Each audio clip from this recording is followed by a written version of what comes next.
तो दोस्तों आज दिन हो चुका है 29 नवंबर 2021 सोमवार का और आज के मुख्य समाचार आपके लिए हाजिर हैं। मुख्य समाचार में आगे बढ़ने से पहले आइए नजर डालते हैं आज की कुछ महत्वपूर्ण खबरों पर।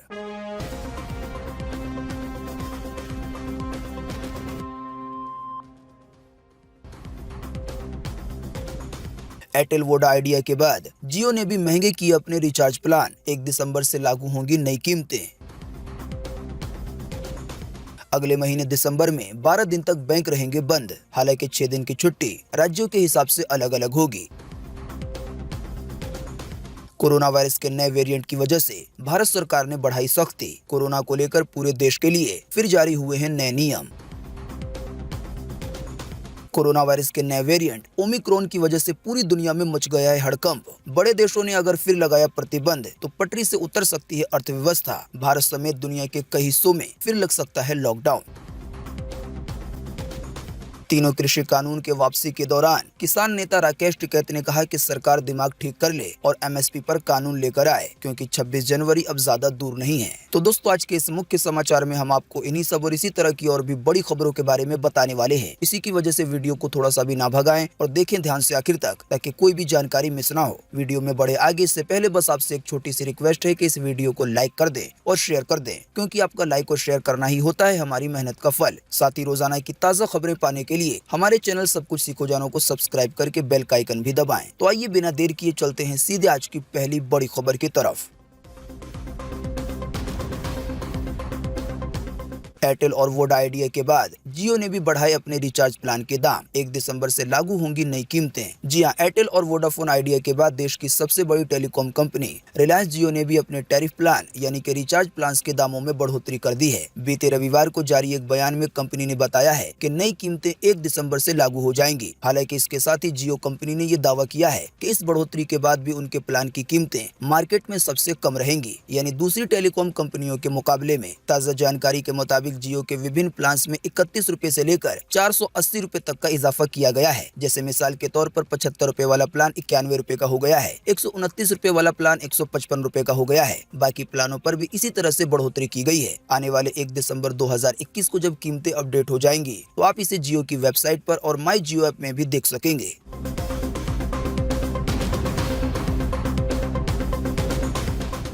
घर के सिंपल एड्रेस के बजाय लोकेशन डिजिटल एड्रेस कोड आपके घर का लगाएगा पता। सरकार की तरफ से भारत के हर नागरिक को मिलेगा एक QR कोड। जी हां, केंद्र सरकार यानी कि भारत सरकार जल्दी देश में डिजिटल एड्रेस कोड लेकर आ रही है। जानकारी के मुताबिक ये आपके घर के एड्रेस का आधार लिंक यूनिक कोड होगा। इससे आने वाले दिनों में ऑनलाइन डिलीवरी के साथ कई तरह की सुविधाओं में मदद मिलेगी। दरअसल इन दिनों कुरियर या फिर डिलीवरी बॉय सटीक पता होने के बाद भी सही लोकेशन पे नहीं पहुँच पाते हैं। कई बार तो ऐसा होता है कि गूगल मैप भी सही से साथ नहीं दे पाता। तो इन्हीं सब परेशानी को हल करने के लिए भारत सरकार डिजिटल एड्रेस कोड लेकर आ रही है। जानकारी के मुताबिक देश के हर एक नागरिक को एक यूनिक कोड दिया जाएगा। आसान सी भाषा में कहें तो ये आपके घर के पता का एक डिजिटल कोड होगा, जिसको सरकार खुद बनाएगी। आप में से जो लोग नहीं जानते उन्हें हम बता दें कि QR कोड वही होता है जो कि आपके आधार कार्ड के फ्रंट में एक ब्लैक सा बॉक्स होता है। साथ ही इसी तरह का QR कोड आपको लगभग अब तो सभी दुकानों पर मिल जाएगा। यानी आप जिस बॉक्स को स्कैन करके पैसे पे करते हैं उसे ही QR कोड कहा जाता है। तो जानकारी के मुताबिक आने वाले दिनों में ऐसा ही एक कोड सरकार भारत के हर एक नागरिक को देगी और इस कोड के अंदर होगा आपका एक डिजिटल एड्रेस कोड। जानकारी के मुताबिक कोड को टाइप करके या QR कोड को स्कैन करके कोई भी आपके घर का बिल्कुल सटीक पता प्राप्त कर सकेगा। जाहिर सी बात है इसका सबसे अच्छा फायदा ऑनलाइन डिलीवरी को लेकर होगा। या इसके अलावा भी किसी बैंक से या किसी सरकारी दफ्तर से आप तक सामान भेजा जाएगा तो वो बिल्कुल आसानी से आप तक पहुँच जाएगा।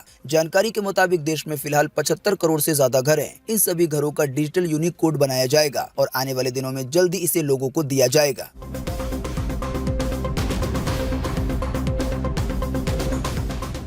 अगले महीने दिसंबर में 12 दिन बैंकों में नहीं होगा कामकाज, यानी रहेगी छुट्टी। जी हां, साल के आखिरी महीने यानी कि दिसंबर में बैंकों में 12 दिन तक कामकाज नहीं होगा। जानकारी के मुताबिक देश में कई वजहों से अलग अलग जगहों पर 6 दिन तक बैंक बंद रहेंगे। इसके अलावा 4 रविवार और 2 शनिवार को बैंक बंद रहेंगे। तो ये कुल मिलाकर हो जाते हैं 12 दिन। दिसंबर के महीने में बैंकों की 12 दिन की छुट्टी तारीख के हिसाब से कुछ इस तरह से होगी: 3 दिसंबर, 5 दिसंबर, 11, 12, 18, 19, 24, 25, 26, 27, 30 और 31 दिसंबर। बाकी छुट्टियों से जुड़ी ज्यादा जानकारी आपकी स्क्रीन पर भी दिखाई जा रही है। वीडियो को रोककर इसे देखा जा सकता है।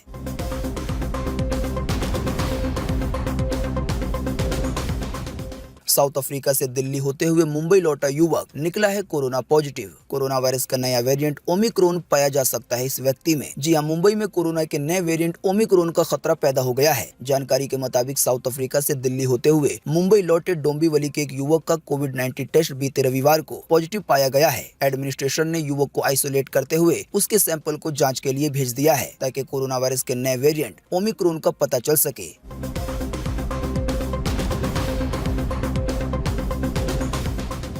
भारत सरकार ने कोरोना वायरस के नए वेरिएंट ओमिक्रॉन को लेकर जारी की नई गाइडलाइन। इंटरनेशनल पैसेंजर्स को बतानी होगी अपनी ट्रैवल हिस्ट्री, देनी होगी कोरोना की नेगेटिव वाली रिपोर्ट। 1 दिसंबर से लागू होंगे ये नए नियम। जी हां, कोरोना वायरस के नए वेरिएंट यानी कि ओमिक्रॉन को लेकर सावधानी बरत रही केंद्र सरकार ने बीते शनिवार शाम को इंटरनेशनल यानी कि अंतर्राष्ट्रीय पैसेंजर के लिए रिवाइज गाइडलाइन जारी कर दी है। जानकारी के मुताबिक केंद्रीय स्वास्थ्य मंत्रालय ने ये नई गाइडलाइन जारी की है जो कि आने वाले 1 दिसंबर से लागू हो जाएगी। नई गाइडलाइन या कह लें नए नियम के मुताबिक अब इंटरनेशनल पैसेंजर को यानी जो लोग दूसरे देश से हमारे भारत में आएंगे उनको अपना सफर शुरू करने से पहले अपनी ट्रैवल हिस्ट्री और नेगेटिव RT-PCR रिपोर्ट केंद्र सरकार के एयर सुविधा पोर्टल पर अपलोड करनी होगी। जानकारी के मुताबिक दुनिया के ऐसे 12 देश है जहां के पैसेंजर्स के लिए ज्यादा सख्ती की जाएगी। इन 12 देशों में शामिल है Britain, Israel, south Africa, Brazil, Bangladesh, Botswana, चीन, मॉरिशस, न्यूजीलैंड, जिम्बाब्वे, सिंगापुर और हांगकांग। जानकारी के मुताबिक इन 12 देशों के पैसेंजर्स को एट रिस्क की कैटेगरी में रखा जाएगा। साथ ही नई गाइडलाइन में ये भी बताया गया है कि जो भी लोग दूसरे देश से भारत आना चाहते हैं तो उनको अपने पिछले 14 दिन की ट्रैवल हिस्ट्री बतानी होगी, यानी वो पिछले 14 दिनों में कहां-कहां गए थे। इसके अलावा नए गाइडलाइंस के मुताबिक कंट्री एट रिस्क लिस्ट से बाहर के देशों से आ रहे पैसेंजर को भारत में उतरने के बाद एयरपोर्ट से बाहर जाने की इजाजत होगी। यानी अभी उन पैसेंजर्स की बात हो रही है जो उन 12 देशों से नहीं है जिनके नाम अभी हमने आपको बताए हैं। साथ ही दोस्तों आपको बता दें कि भारत सरकार ने देश के अंदर के लिए भी कुछ सख्त कदम उठाए हैं। इससे जुड़ी ज्यादा जानकारी देखें अगली खबर में।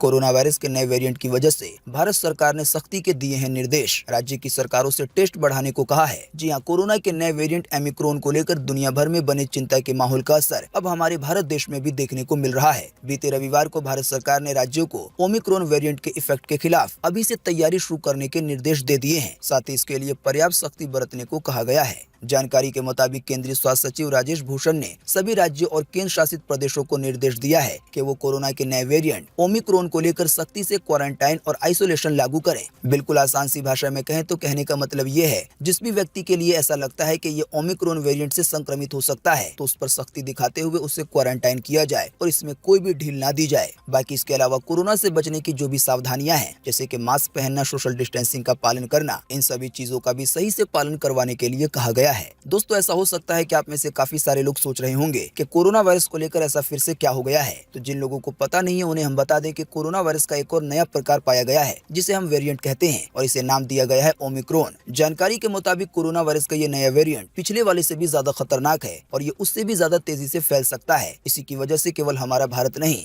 बल्कि पूरी दुनिया में इसकी वजह से हड़कंप मचा हुआ है। इसी से जुड़ी एक बड़ी खबर देखें अगली खबर में।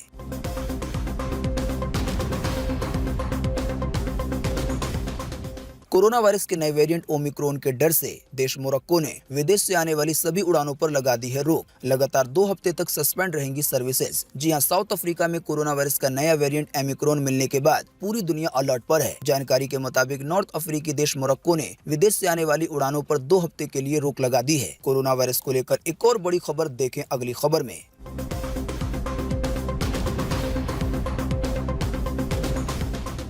कोरोना वायरस के नए वेरिएंट की वजह से अगर बड़े देशों ने फिर लगाए प्रतिबंध तो पटरी से उतर सकती है अर्थव्यवस्था, यानी जनजीवन फिर हो सकता है बुरी तरह से प्रभावित। जी हां, दक्षिण अफ्रीका में पाए गए कोरोना के नए वेरिएंट ने बाजार में भी हड़कंप मचा दिया है। सिर्फ वैश्विक बाजार नहीं बल्कि भारत में भी इसका असर देखने को मिलने लगा है। काफी दिनों के बाद शेयर बाजार में एक बार फिर से बड़ी गिरावट देखने को मिली है। एक आशंका जताई गई है जिसमें यह कहा गया है कि अगर बड़े देशों ने फिर से प्रतिबंध लगा दिए यानी कि लॉकडाउन जैसे हालात पैदा हो गए बड़े देशों में तो अर्थव्यवस्था फिर से पटरी से उतर जाएगी। जाहिर सी बात है इससे सबसे ज्यादा परेशान होंगे आम आदमी।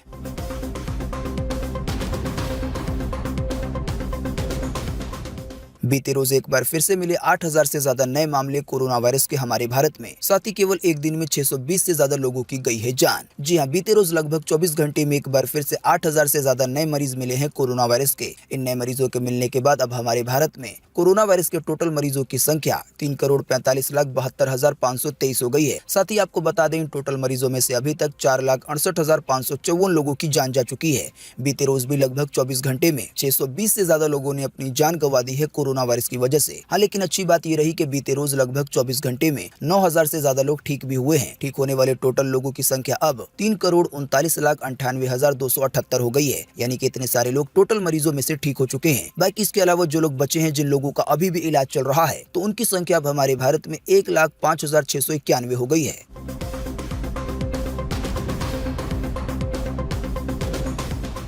चाइना के लोगों को पसंद नहीं है Chinese smartphone. Xiaomi, Oppo, Realme और Vivo की भारत में है भारी डिमांड, लेकिन चाइना में सबसे ज्यादा बिक रहे हैं आईफोन। जी हां, भारत में चीनी कंपनियों के बनाए स्मार्टफोन काफी पॉपुलर हैं, जैसे कि Xiaomi, Oppo, Realme, Vivo वगैरह। और आंकड़े के मुताबिक असल में ये भारत के टॉप 5 स्मार्टफोन ब्रांड हैं। लेकिन दोस्तों आपको जानकर हैरानी होगी कि जिस चाइना की कंपनी इन फोनों को बनाती है, वहाँ के लोगों को ये फोन कुछ खास पसंद नहीं है। अक्टूबर 2021 के आंकड़े बताते हैं कि Huawei के फोन चाइना में केवल 8% बिके हैं, वहीं Oppo के केवल 18% और Vivo के केवल 20%। लेकिन इन सब के मुकाबले में सबसे ज्यादा एप्पल कंपनी का आईफोन बिका है, जो है 22%। हालांकि यह आंकड़ा केवल एक महीने का है, तो आप सोच सकते हैं कि पूरे साल में जो आईफोन की हिस्सेदारी है वो कितनी ज्यादा बढ़ जाएगी।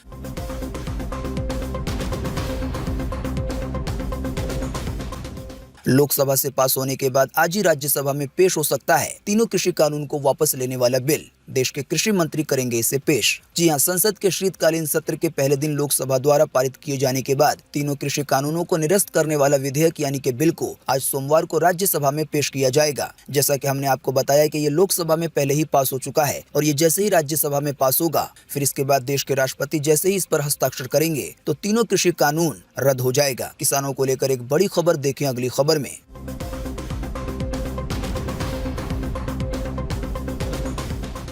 किसानों के प्रवक्ता या कह ले नेता राकेश टिकैत ने दिया बड़ा बयान। कहा, सरकार अपना दिमाग ठीक कर ले, 26 जनवरी दूर नहीं है। एमएसपी कानून पर राकेश टिकैत ने दी है सरकार को चेतावनी।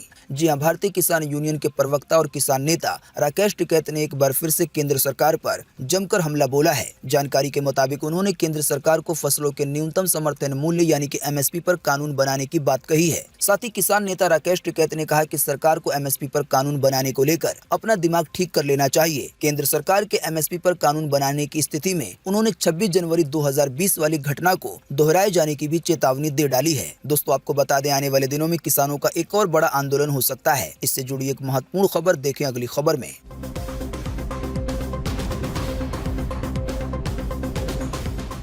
किसान मोर्चा ने सीएम चन्नी को दी चेतावनी। कहा, जल्द गन्ने के रेट का मसला हल करो वरना चंडीगढ़ को भी दिल्ली बना देंगे। किसानों ने सरकार को केवल 14 दिन का समय दिया है। जी हां, पंजाब के मुख्यमंत्री चरणजीत चन्नी पर किसान संगठनों का गुस्सा फूट पड़ा है। गन्ने के रेट में देरी से खफा किसान एकता मोर्चा ने चेतावनी दी है कि गन्ने के रेट का मसला जल्द हल करो, ऐसा ना हुआ तो फिर चंडीगढ़ में भी दिल्ली बॉर्डर की तरह डेरा जमा लेंगे। किसान मोर्चे की इस चेतावनी ने पंजाब सरकार के किसान हितैषी होने के दावों पर भी सवाल खड़े कर दिए हैं। किसानों की बात से तो यही लगता है कि जो गन्ने का रेट है उसमें कोई मसला है और इसको ही किसान हल करने के लिए कह रहे हैं। किसानों की तरफ से सरकार को 14 दिनों का समय दिया गया है। पंजाब की सरकार ने अगर इस समय के दौरान किसानों की मांग नहीं मानी तो हो सकता है एक और बड़ा आंदोलन खड़ा हो जाए।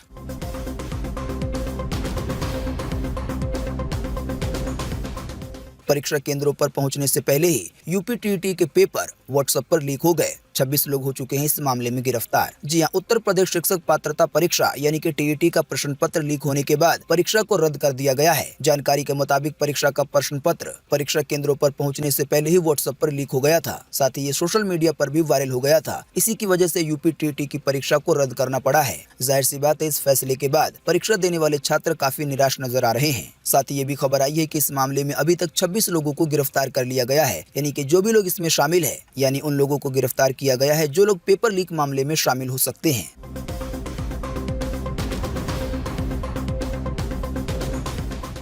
बीते रविवार को मन की बात का 83वां एपिसोड हुआ प्रसारित। इसी में पीएम मोदी बोले कि मुझे सत्ता में रहने का आशीर्वाद मत दीजिए, मैं हमेशा देश की सेवा में जुटा रहना चाहता हूं। जी हां, प्रधानमंत्री नरेंद्र मोदी ने बीते रविवार को मन की बात के 83वें एपिसोड में देश को संबोधित किया। इस मौके पर प्रधानमंत्री ने जहां आजादी के अमृत महोत्सव की बात की, तो वहीं ऑस्ट्रेलिया में बनी वृंदावन गैलरी का भी जिक्र किया। अगर आप पीएम मोदी की सभी बातों को सुनना चाहते हैं तो आप सीधे जो सरकार की ऑफिशियल वेबसाइट है mygov.in उसको विजिट कर सकते हैं। जानकारी के मुताबिक आयुष्मान कार्ड के जरिए इलाज कराने वाले राजेश कुमार ने जब पीएम मोदी को सत्ता में बने रहने का आशीर्वाद दिया, तो पीएम मोदी ने कहा कि मुझे सत्ता में रहने का आशीर्वाद मत दीजिए, मैं हमेशा सेवा में जुटा रहना चाहता हूं। वैसे आप में से जो लोग नहीं जानते उन्हें हम बता दें कि हर महीने के आखिरी रविवार को पीएम मोदी मन की बात कार्यक्रम के जरिए पूरे देश को संबोधित करते हैं और उस समय वर्तमान में जो भी हालात चल रहे होते हैं उस पर बात करते हैं।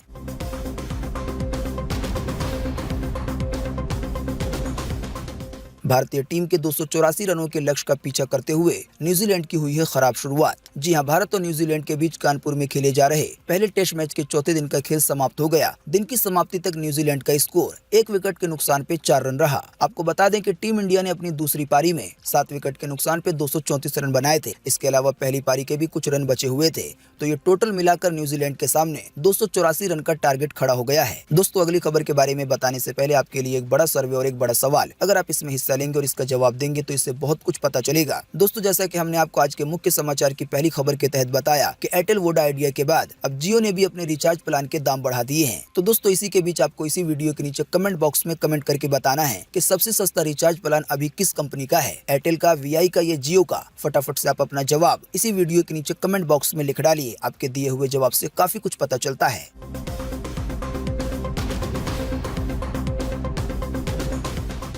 सीबीएसई ने जारी किया नोटिस, प्राइवेट छात्रों की 12वीं बोर्ड परीक्षा के आवेदन 2 दिसंबर से शुरू होंगे। जी हां, केंद्रीय माध्यमिक शिक्षा बोर्ड यानी कि सीबीएसई ने प्राइवेट कैंडिडेट्स को 12वीं बोर्ड परीक्षा 2022 का फॉर्म भरने का मौका दिया है। जानकारी के मुताबिक जो भी छात्र 12वीं क्लास की बोर्ड परीक्षा देना चाहते हैं तो वो 2 दिसंबर से रजिस्ट्रेशन कर सकते हैं। आधिकारिक नोटिस के अनुसार बोर्ड इन कैंडिडेट्स के एग्जाम रेगुलर छात्रों के सेकंड टर्म बोर्ड एग्जाम के साथ आयोजित करेगा। ऐसा अनुमान है टर्म 2 की परीक्षाएं मार्च या अप्रैल 2022 में हो सकती हैं। बाकी ज्यादा जानकारी आपको सीबीएसई की ऑफिशियल वेबसाइट पर मिल सकती है।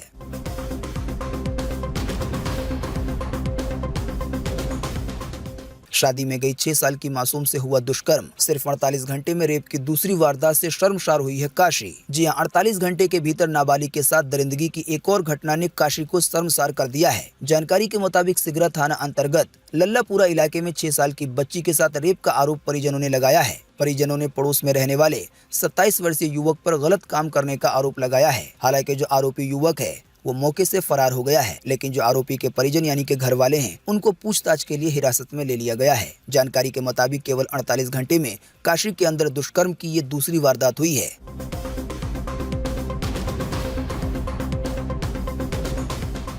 आज 29 नवंबर को पूरे देश में ये रहेगा मौसम का हाल। मौसम विभाग ने जारी किया है मौसम का पूर्वानुमान। जी हां, मौसम विभाग के अनुसार अगले 24 घंटे के दौरान यानी कि आज 29 नवंबर को तटीय आंध्र प्रदेश में, तटीय तमिलनाडु में, लक्षद्वीप के कुछ हिस्सों में हल्की से मध्यम बारिश के साथ कहीं कहीं पर भारी बारिश की चेतावनी है। इसके अलावा केरल में, आंतरिक तमिलनाडु में, दक्षिण आंतरिक कर्नाटका में, तटीय कर्नाटका में, अंडमान निकोबार द्वीप समूह के भी अलग अलग हिस्सों में हल्की से मध्यम बारिश आज हो सकती है। इसके अलावा दक्षिण और मध्य महाराष्ट्र में, कोंकण में, गोवा में और दक्षिण तेलंगाना में हल्की बारिश की संभावना जताई गई है। हमने आपको अभी जिन भी शहरों, जिन भी राज्यों के नाम बताए हैं, इसको छोड़कर पूरे देश में मौसम सूखा बना रह सकता है। मौसम की ये जानकारी थी स्काईमेट वेदर की तरफ से।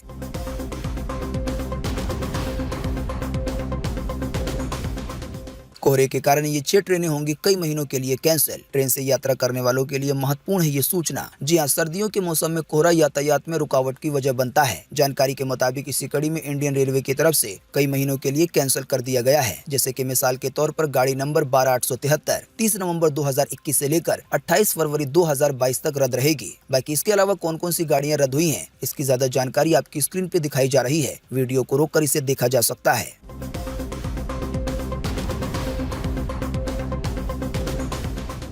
11 राज्यों और एक केंद्र शासित प्रदेश की 70% से ज्यादा महिलाओं ने किसी को नहीं बताया अपने साथ हुए हिंसा का अनुभव, यानी कि पति के मारपीट के बारे में। जी हाँ, राष्ट्रीय परिवार स्वास्थ्य सर्वे के ताजा सर्वेक्षण से पता चला है कि देश के 11 राज्यों और एक केंद्र शासित प्रदेश की 70% से ज्यादा महिलाओं ने अपने ऊपर हुई हिंसा के अनुभव को न किसी को बताया है और न इसके बारे में किसी से मदद मांगी है। आंकड़ों के अनुसार असम में ऐसी महिलाओं की संख्या 81% से भी ज्यादा है। आसान सी भाषा में कहें तो इन महिलाओं के साथ घरेलू हिंसा की जाती है, यानी कि पति या ससुराल वाले मारपीट करते हैं। इसी तरह से बिहार में ऐसे महिलाओं की संख्या लगभग 82% है।